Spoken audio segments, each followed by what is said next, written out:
Terima kasih sudah meluangkan waktunya, Pak. Dan makasih bikinnya di tim. Ini usia tempatnya belum seminggu loh. Belum seminggu. Seminggu. Udah ibaratnya sudah diperawanin sama saya dan teman-teman nih Pak ya. Terima kasih banyak loh Pak. Terima kasih. Inaugurasinya di sini. Iya. Tapi kita mau bicara soal Jakarta nih, kan menjelang ulang tahunnya juga, gitu kan. Sejauh ini kalau Bapak lihat sendiri, kan Jakarta sudah berubah cukup banyak dari segi landscape dan kawan-kawannya, infrastruktur gitu ya. Kelihatan banget kalau Bapak itu ingin memperbanyak proyek-proyek kolaborasi di Jakarta gitu. Jadi melibatkan berbagai macam pihak. Tapi sejauh ini kalau dari kacamata Bapak sendiri sebagai pemimpin Jakarta, perwujudan kolaborasi di Jakarta udah seperti apa Pak? Alhamdulillah kalau saya melihat sudah amat progresif. Jadi kenapa kolaborasi? Kenapa kolaborasi? Jadi kota ini adalah kota yang penuh dengan sumber daya yang luar biasa. Tidak ada kota di Indonesia dengan private sector sebanyak Jakarta. Tidak ada dengan kaum kreatif sebanyak Jakarta. Tidak ada dengan think tank sebanyak Jakarta. Dengan internasional organisasi sebanyak Jakarta. Tidak ada dengan NGO sebanyak Jakarta. Betapa meruginya Pemprov DKI ketika bicara pembangunan dikerjain sendirian. Betapa meruginya. Bahkan saya bilang gini, kalau ada rencana pembangunan daerah, itu pembangunan daerah beneran, jangan rencana pembangunan pemerintah daerah. Oke. Seringkali kita ini bicaranya kalau di pemerintah nih, semuanya dikerjakan oleh kita sendiri. Terus kita ini tanpa sadar, kita ini bilangnya begini sama masyarakat, Anda bayar pajak, Anda nyoblos saat pilkada, habis itu biar kita ngurus semuanya. Oke? Tanpa sadar kita begitu. Nah, saya ingin ubah itu. Yuk kita sama-sama bangun Jakarta. Jadi ketika kita membangun Jakarta itu jangan membayangkan perannya hanya di peran pemerintah. Karena itu prinsipnya kolaborasi. Nah, kolaborasi ini kami di pemerintahan punya dua hal yang pasti. Satu, authority. Kita punya kewenangan. Oke. Yang kedua, kita punya sumber daya. Kan ada anggaran tuh APBD. Tapi kami tidak punya kreativitas. Kami tidak punya pengalaman langsung. Kami tidak punya pengalaman sebagai pengguna. Kami tidak punya jaringan. Oke. Teman-teman punya apa? Kreativitas. Punya jejaring. Punya segala macam first hand experience. Bawa itu, kita ketemu sama-sama. Lalu kita kerjakan bareng. Jadi ketika membangun kota ini tidak dimonopoli oleh tangan Pemprov saja, tapi oleh semuanya. Nah, ini adalah pergeseran sedikit. Kenapa?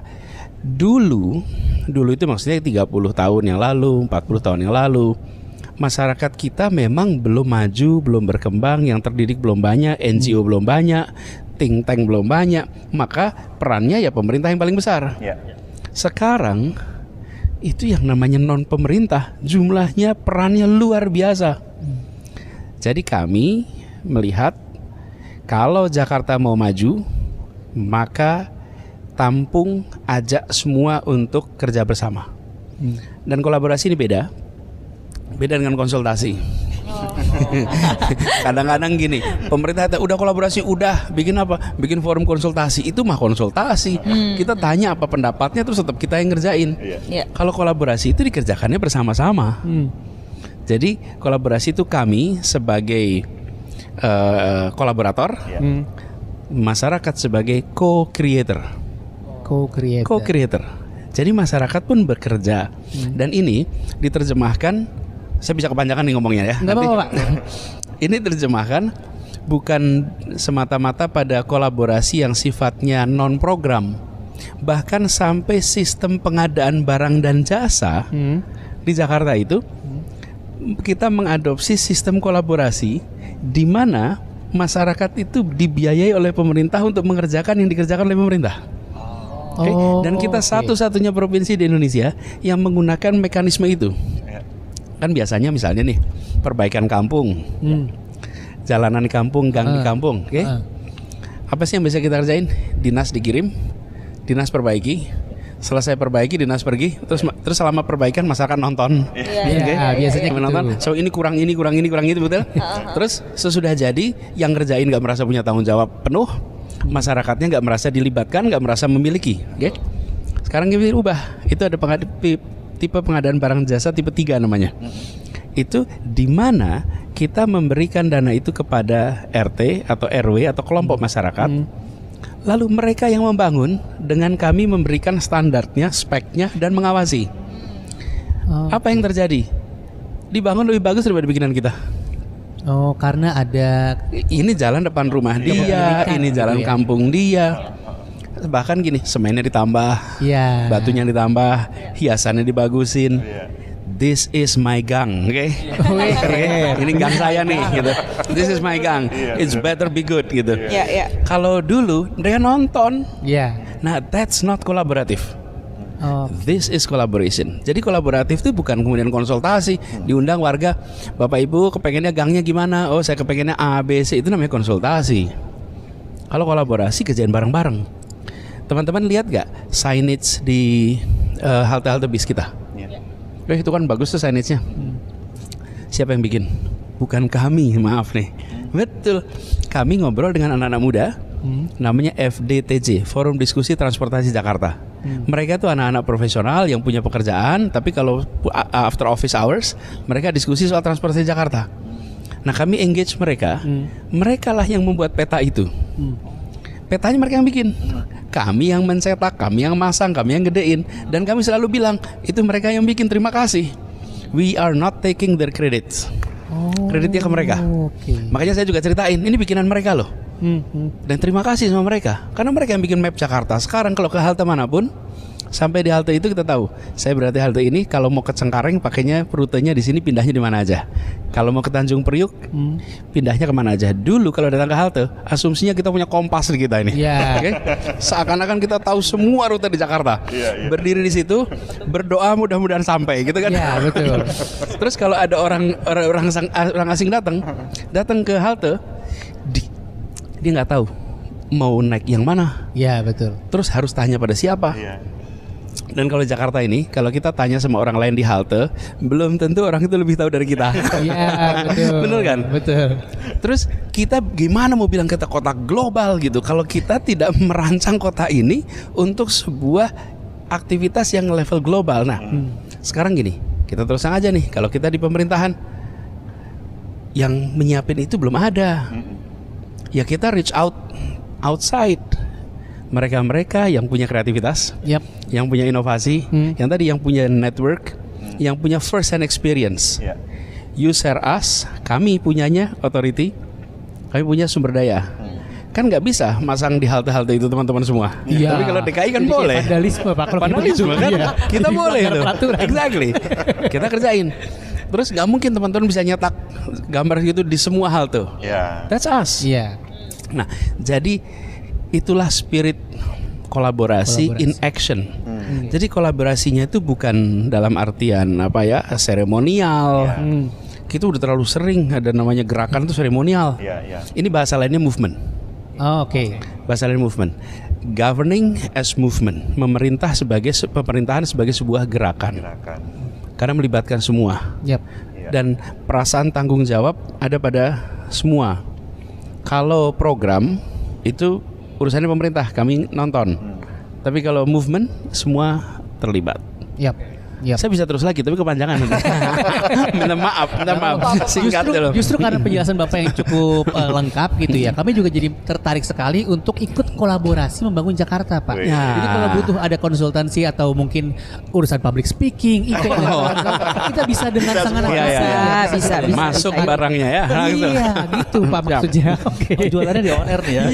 Mumpung di on-air. Jadi iya benar. Dan kita ini menjelaskan ini semua, kita kepengen juga nanti teman-teman dengar dari para kolaborator kita. Sebetulnya ada kolaborasi yang agak unik soal transportasi.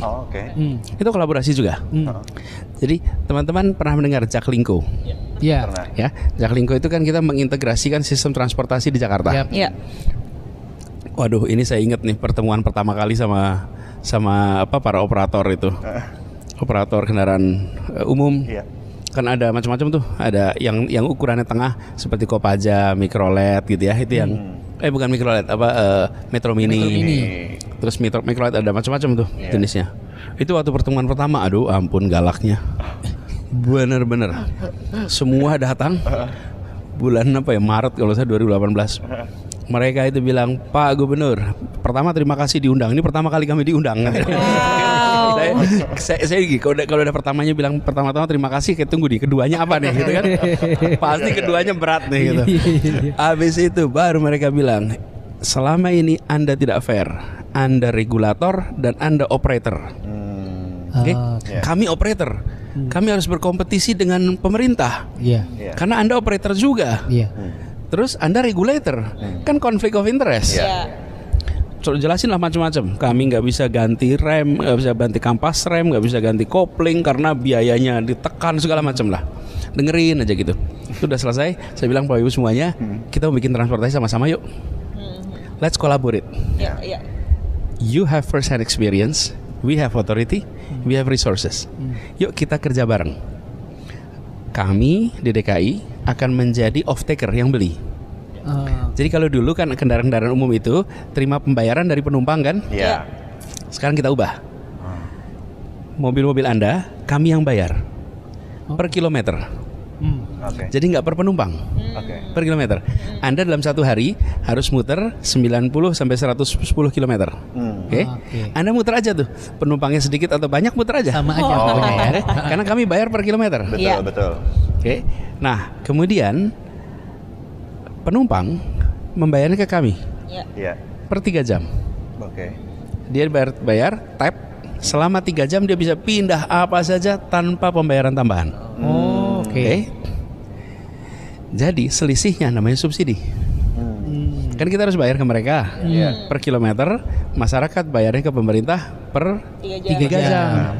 Selisihnya kita bayar. Apa yang terjadi sesudah itu dilakukan? Yang terjadi adalah nggak ada lagi angkot ngetem. Nggak ada ngetem. Karena biasanya ngejar penumpang. Persis. Dan nggak perlu lagi tulisan sesama bis kota dilarang saling mendahului. udah nggak penting lagi. Karena mereka nggak kebut-kebutan nyari penumpang. Lalu yang berikutnya, mereka punya pendapatan yang Coba sekarang kalau boleh cek taruhan, cari Metro Mini yang lama kalau boleh. Nggak ada. Kopaja udah nggak ada. Kemana mereka? Mereka mengalami regenerasi. Pemiliknya bisa belanja lagi, bisa beli baru, sehingga mobilnya nyaman.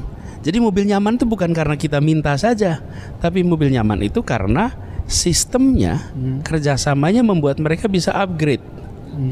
Nah, ini kolaborasi. Bisa nggak pemerintah kita bikin sendiri, beli sendiri mobilnya, hire orang? Bisa pemerintah melakukan itu. Tapi kalau kita lakukan, namanya mematikan semua usaha di situ. Benar. Yang kita kerjakan, yuk kita kerja bareng-bareng.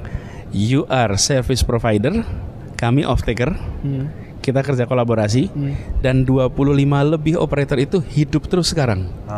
Dan sekarang kita harus bilang terima kasih. Mereka udah ngasih transportasi sebelum kita menyiapkan kan? Jadi kita bilang terima kasih. Nah, inilah pola kolaborasi itu. Dan harapannya kolaborasi ini membawa Jakarta menuju kota yang upgrade nih, global city. Amin. Luar biasa. Makin keren ya. Lengkap sekali jawabannya ya. Ini masih banyak teman-teman saya mau nanya boleh? Boleh. Jadi satu pertanyaan tadi banyak jawabannya ya. Oke Pak Anies. Kalau tadi Pak Anies bilang banyak banget sebenarnya fokus-fokus Jakarta berkolaborasi dengan beberapa sektor gitu kan. Kalau untuk Jakarta ke depan fokusnya apa lagi nih Pak? Sektor-sektor apa lagi Pak? Ya, jadi sebenarnya yang kita kerjakan kan semua ya. Karena memang ini uniknya di Jakarta ini. Jakarta ini dari mulai urusan prakehamilan sampai kematian. Itu kita urusin semuanya. Betul. Jadi dari mulai ngurusin tempat kelahiran sampai pemakaman itu kita urusin juga. Dari mulai gedung pencakar langit yang tinggi sampai kampung kumuh yang padat sekali. Nah, semuanya kita coba lakukan. Tapi intinya kita ingin agar selalu ada kebaruan di semua aspek. Di bidang kesehatan misalnya nih. Kesehatan itu selama ini dipandang sebagai kesehatan fisik. Memangnya pada nggak stres? Di kota ini tuh stresornya banyak sekali. Kesehatan mental itu penting. Jadi sekarang di Jakarta kita mulai lebih dari 20 puskesmas itu ditambah dengan fasilitas untuk konsultasi kesehatan mental. Psikolog. Karena memang kan kita kalau ke puskesmas bayanginnya fisik aja. Nah, memang sehat itu hanya fisik. Enggak. Jadi Kemudian ada aplikasinya dan teman-teman bisa menggunakan aplikasi itu. Apa tuh Pak? Tes untuk ngecek apakah ada Kesehatan mental. Nah, kadang-kadang kita kan nggak mau ngetes. Benar. Takut nanti Enggak, aku hasilnya gimana sehat gitu. ya.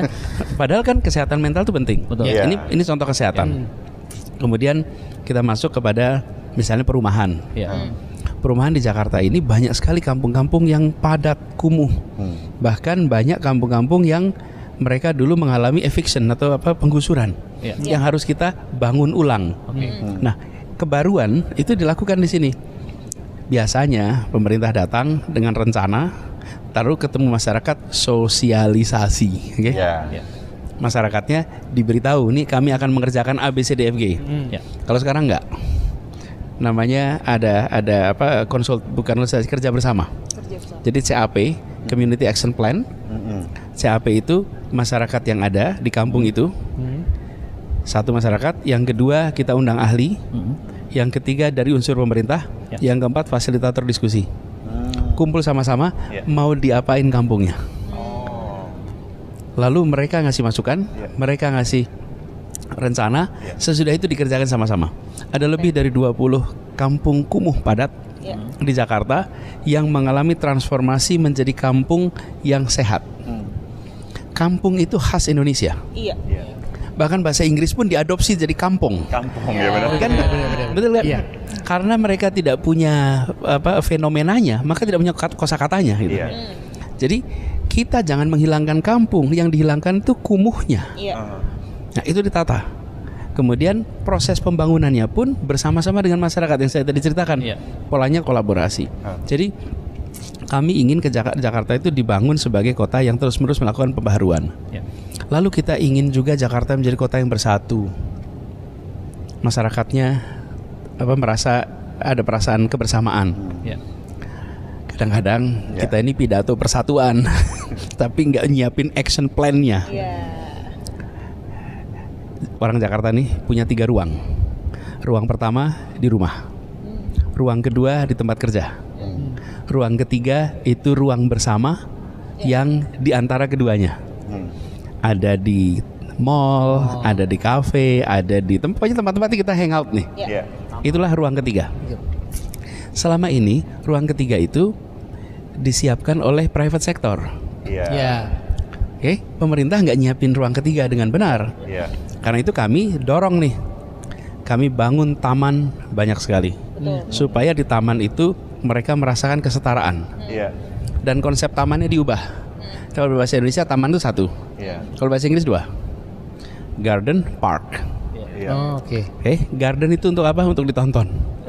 Kalau park untuk bermain. Nah, tempat kita ini tamannya semuanya kita perlakukan sebagai garden. Iya. Konsekuensinya apa? Dilarang menginjak rumput. Gak bisa dipakai jadinya ya Pak. Iya dong. Kasihan betul. Anak-anak datang ke park dilarang menginjak rumput, terus dia mau main apa di situ? Suruh nonton rumput. Jadi konsepnya bukan park, konsepnya garden. Sementara semua kota modern di tengah kotanya pasti ada park. Oke, bahasanya masalahnya kosakata kita 1 garden, sehingga taman sebagai tontonan, bukan taman sebagai tempat bermain. Sekarang kita ubah. Bahkan Monas yang segede gitu tuh, tulisannya dulu gede banget tuh. Dilarang menginjak rumput, rumputnya segede-gede gitu gak boleh diinjak. Nah, menjadi tempat bermain, orang berinteraksi. Ruang ketiga ini dibangun juga trotoar. Perhatikan trotoar yang begitu besar. Trotoar ini membuat orang memiliki kota, milik kita. Teman-teman ingat nggak Jalan Jenderal Sudirman dulu? Wah. Oke, itu dulu milik siapa? Mobil. Milik mobil dan milik orang yang bekerja di sana. Kantor di situ ya. Kalau nggak berkantor di Jalan Sudirman, nggak usah ke Jalan Sudirman. Mau ngapain? Oke, mau ngapain coba? Betul. Wong adanya tempat langsung masuk ke dalam kantor-kantor kan? Sekarang dengan dibuat trotoar masing-masing 8 meter, apa yang terjadi? Enak banget. Semua orang di mana-mana datang. The most prestigious street in our country now belong to everyone. Iya. Ini adalah jalan yang nggak ada jalan lebih mahal harga tanahnya. Dibanding jalan itu. Cari aja. Iya, kita nggak pernah tahu. Coba Itu Pak, maaf. se-Indonesia cari jalan yang lebih mahal harga tanahnya nggak ada Pak. Itu adalah jalan harga tanah termahal. Terus yang menikmati siapa? Semuanya. Semua. Iya. Teman-teman jalan ke kota besar London, New York, Tokyo, semua itu namanya city center. It belongs to everyone. Betul, Pak. It belongs to everyone. So the city itu giving equal opportunity. Nah ini yang coba kita lakukan di Jakarta. Ya. Jadi ketika ada trotoar itu, sekarang boleh saja rumahnya padat di kampung miskin, tapi begitu jalan di Jalan Sudirman saya bisa enjoy seperti mereka yang kantor lantai 23 itu. Betul nggak tuh? Betul. Ini hal-hal, sebenarnya saya kasih ilustrasi lagi. Iya, Pak. Di teman-teman tahu ya Bundaran HI itu Tahu Pak. ada 3 mall di situ. Ya. Betul. Ya, betul. Apa aja mallnya? GI, GI. PI. Satu lagi? Indonesia, Grand Indonesia sama IX. Oh nggak ada Sarina. Tamrin City. Tamrin Oh Tamrin City. Pak di belakang. Bener Bener nggak tuh? banget. Betul. That's exactly the problem. Oke. Yang ke Tamrin City nggak berani masuk Plaza Indonesia.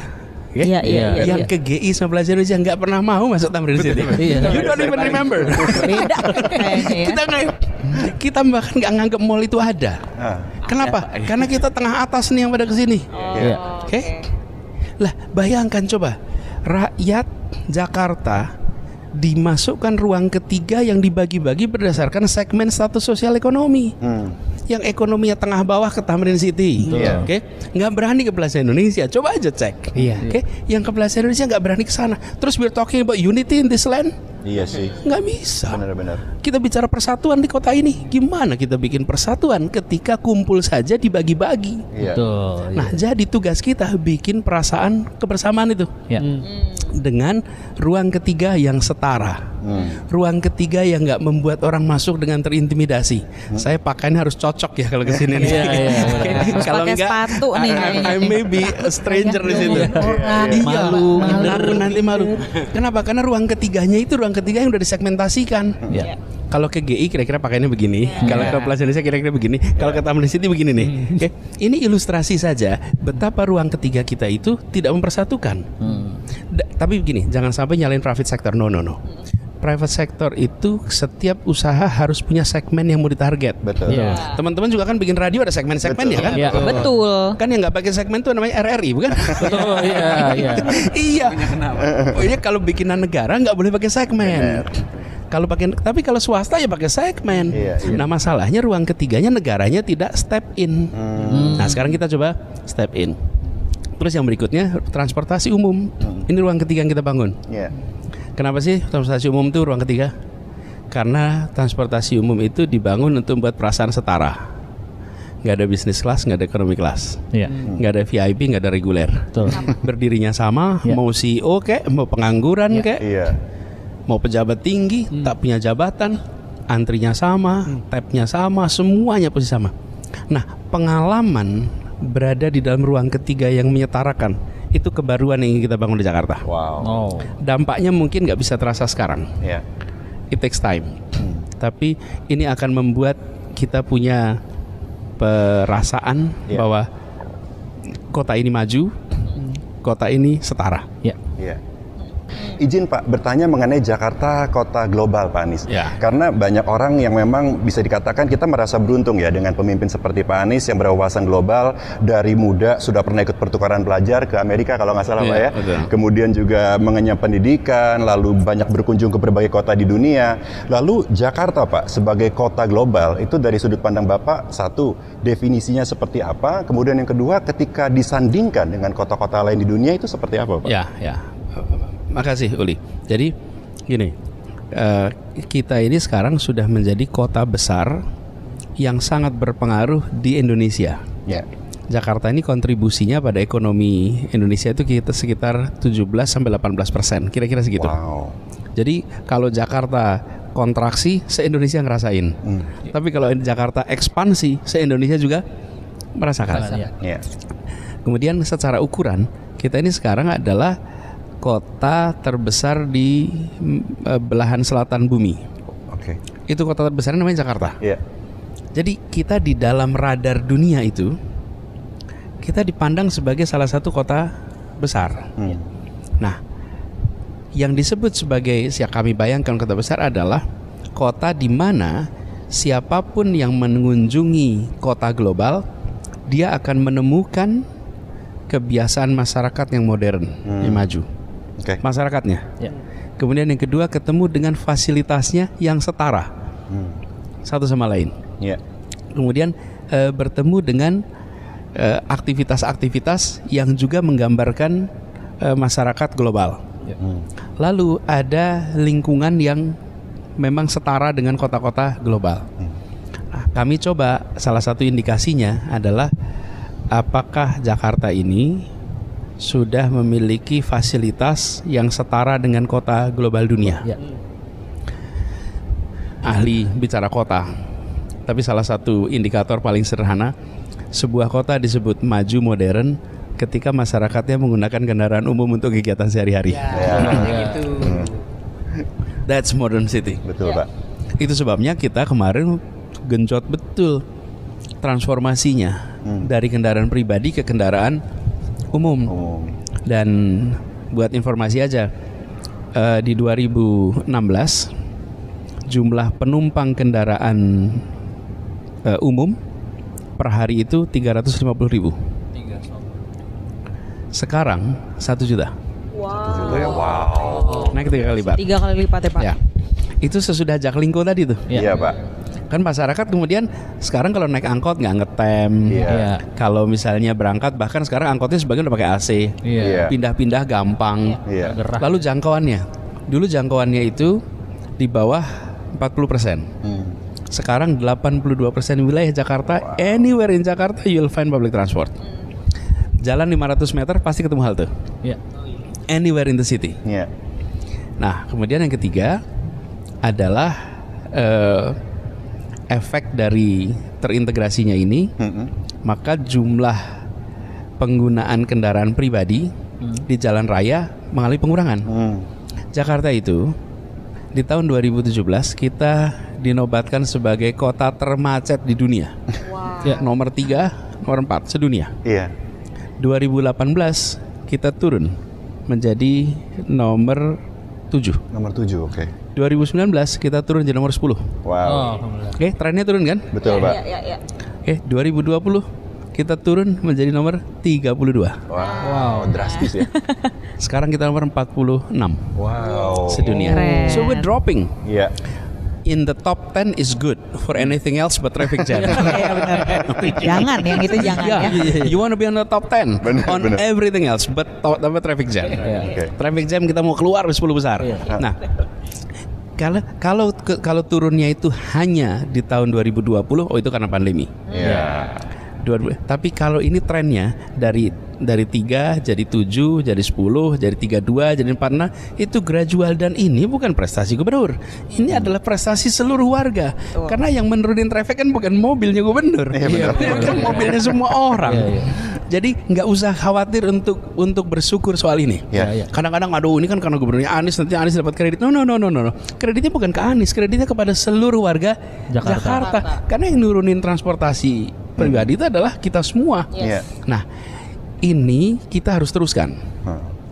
Kalau tadi daily ridership-nya adalah 1 juta, sekarang kita harus targetkan sampai 4 juta. Jadi harus terusin. Kalau di Jakarta ridership public transport 4 juta, we are home. Itu udah home free tuh.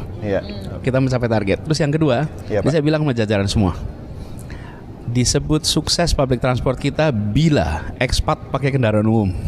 Kan berarti mudah. Iya dong. Benar. Iya dong. Nah, sekarang udah mulai.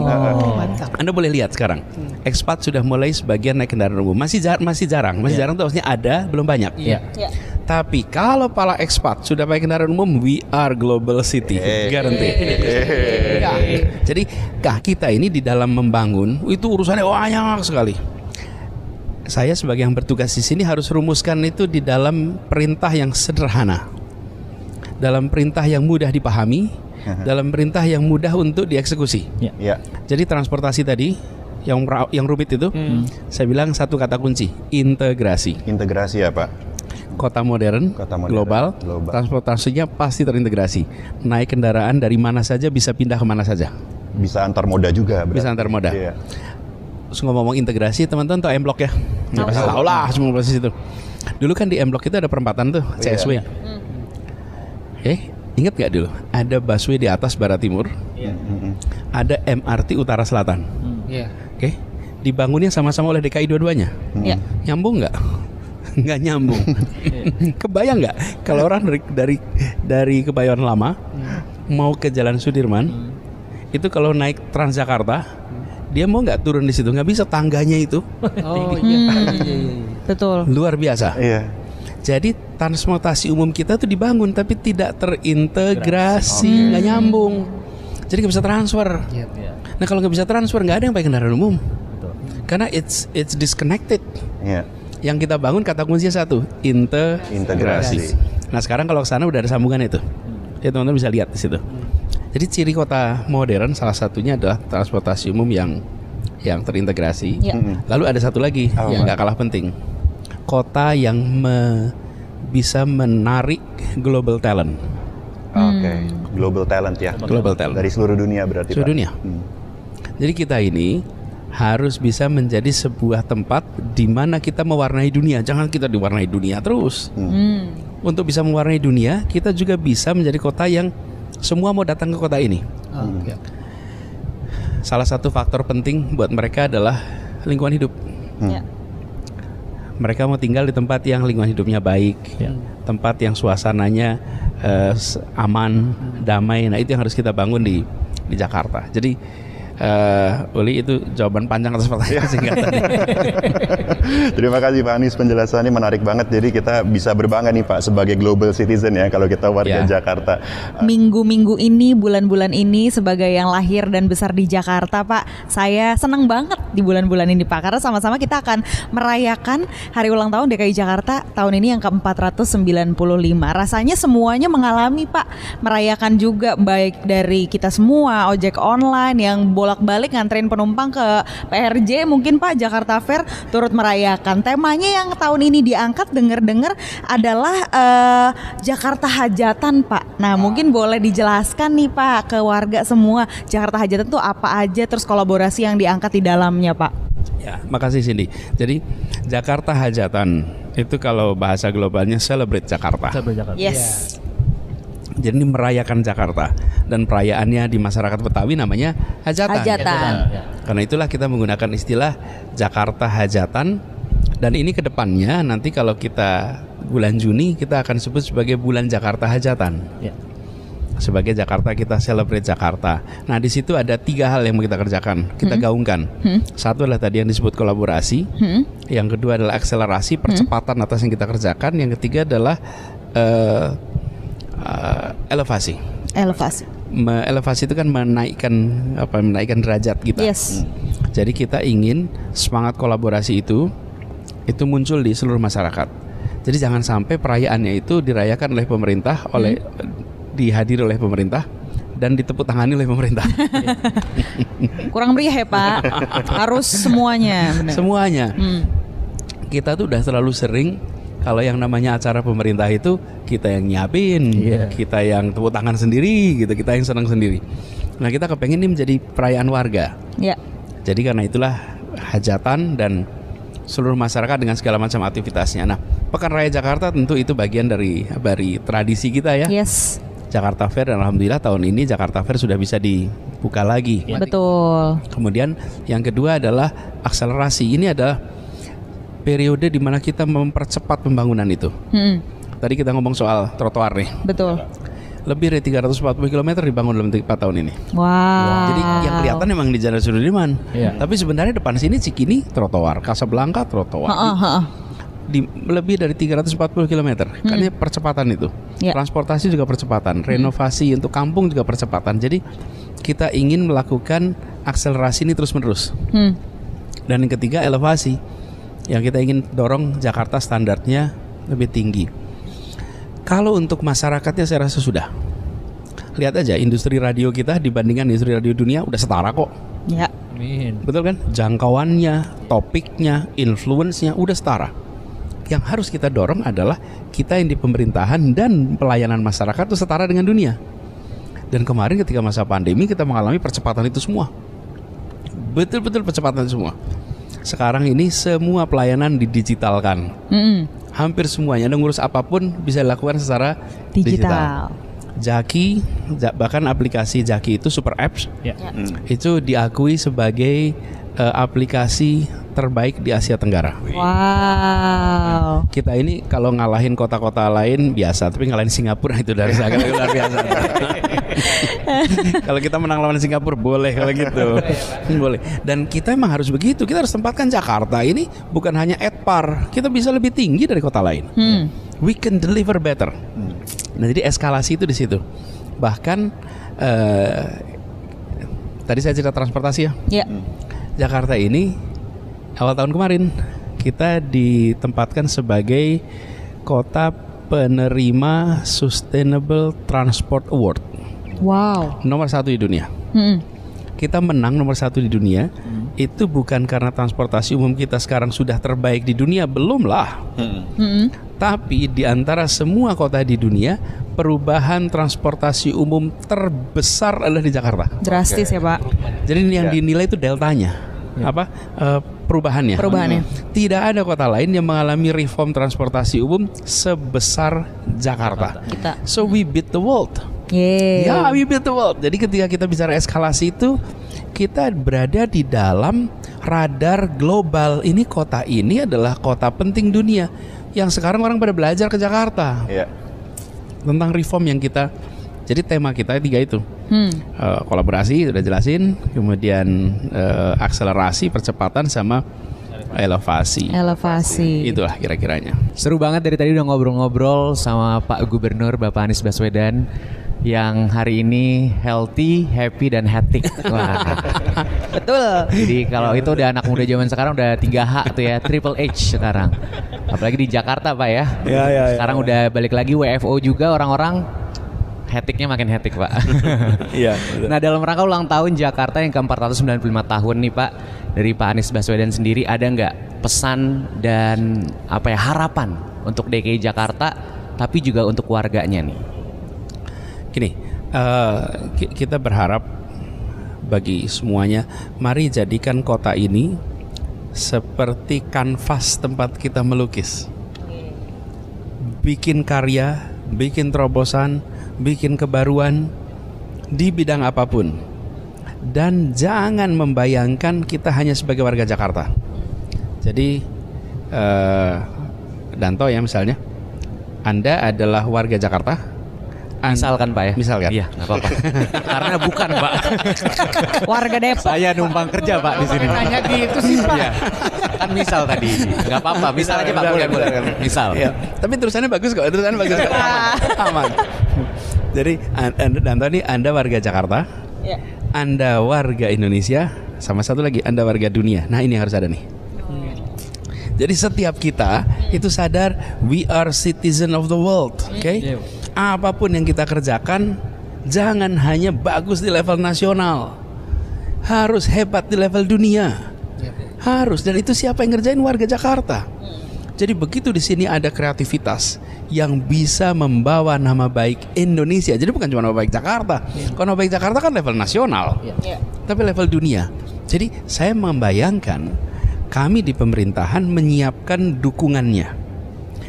Gimana bisa ada soft infrastructure, hard infrastructure, sehingga everyone who lives in the city they can exceed their target, dan targetnya adalah level global di bidang apapun, di bidang seni, di bidang kebudayaan. Ini kita berada di tim sekarang.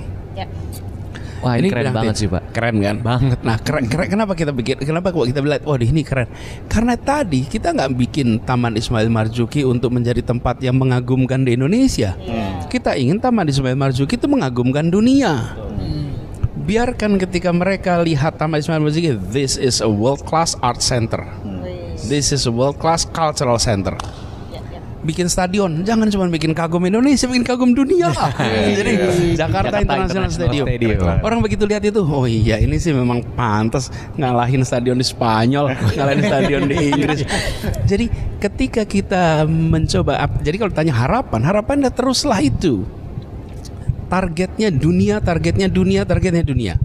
Karena yang berkumpul di kota ini adalah orang-orang terseleksi dari seluruh wilayah Indonesia. berkumpul di tempat ini. We better impress the world, kira-kira gitu. Jadi jangan impress us aja di Jakarta gitu. Nah kalau itu terjadi, maka Jakarta mewarnai dunia. Lihat kita sekarang betapa Korea mewarnai dunia. Kenapa itu terjadi? Ya karena dia sadar saya warga Seoul, saya warga Korea, dan saya warga dunia. Jadi saya mau menjangkau audiensnya itu dunia. Wow. Nah kita harus bisa begitu. Nah bagian kita itu tadi fasilitasi. Jadi kalau sekarang kita lihat nih, ada Jakarta International Stadium. Itu kalau datang ke situ pasti akan bisa bilang, pemain-pemain dari Barcelona, kemudian Madrid, semua pada kesini pada, oh this is even better than our stadium. Waktu ke ruang gantinya begitu, wow kata dia, this is like my closet kata dia. di rumah mereka. Saking bagusnya, Pak. Saking bagusnya. Kita jangan tanggung. Nah, sekarang kita lagi coba dorong itu di semua aspek. Lihat transportasi umum. Begitu masuk, oh iya ya kelas dunia. Nah, jadi harapan saya adalah bagi masyarakat kelas dunia. Terus yang kedua, jaga perasaan kebersamaan, jaga perasaan persatuan, jaga perasaan itu. Jaga itu dengan cara apa? Bagian kami menyiapkan infrastrukturnya. Bagaimana kita mau bilang ada persatuan, tapi ruang ketiganya terpisah-pisah. Nggak pernah ketemu sama-sama. Ya gimana kita berharap ada persatuan? Unity is not only on speeches. Unity has to be in the reality of the people. Dan itu harus dibangun. Masyarakat bisa berinteraksi. Jadi kita berharap nanti di Jakarta masyarakatnya merasakan kemajuan. Tapi ujungnya dari semua kemajuan ini adalah perasaan kebahagiaan. Iya dong, ujung harus bahagia. Buat apa maju kalau nggak bahagia? Tapi juga jangan sampai bahagia tapi nggak maju-maju. Harusnya sih nggak bahagia. Nggak mungkin bahagia, Pak. Nggak, kita bahagia tapi nggak maju gitu. Kita kepengen maju, bahagia. Nah, ini perasaan keadilan, kesempatan kerja, kesempatan berkarya, kemudahan itu semua ada di sini. Dan saya senang sekali melihat generasi baru yang sangat kreatif. Itu terus didorong fasilitasi. Dan generasi baru ini inovator dalam semua aspek. Udah aja itu difasilitasi. Bagian pemerintah itu ngikutin, dan kita di pemerintahan ini sering tergopoh-gopoh. Udah banyak terobosannya, banyak inovasinya. Kita bingung gimana cara memfasilitasinya ya, supaya ini bisa lebih besar lagi, lebih maju lagi. So harapannya itulah kira-kira. Oke, jadi untuk warga Jakarta juga we have to set a new barrier ya Pak ya. Kalau untuk target jangan cuma banggain nasional, tapi skalanya global. Iya, skalanya global. Skalanya global, mantap. Dan selamat ulang tahun juga untuk kota kita tercinta, Jakarta. DKI Jakarta. Luar biasa. Oke, mungkin terakhir juga Pak Anies, seru banget dari tadi ngobrol-ngobrolnya. Alangkah baiknya kalau kita menutup obrolan ini dengan ucapan dari Bapak, ucapan selamat ulang tahun untuk Jakarta, tapi dari pengurus Jakartanya langsung nih. Pak Anies, sohibul bait ibaratnya Pak.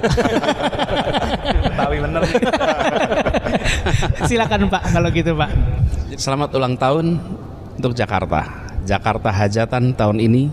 Semoga kota ini terus menjadi tempat di mana setiap potensi bisa tumbuh berkembang dan setiap karya bisa menjangkau jangkauan global, dan setiap kita bisa merasakan kota yang maju, warga yang bahagia. Selamat ulang tahun Kota Jakarta. Terima kasih banyak Pak Anies. Terima kasih Pak.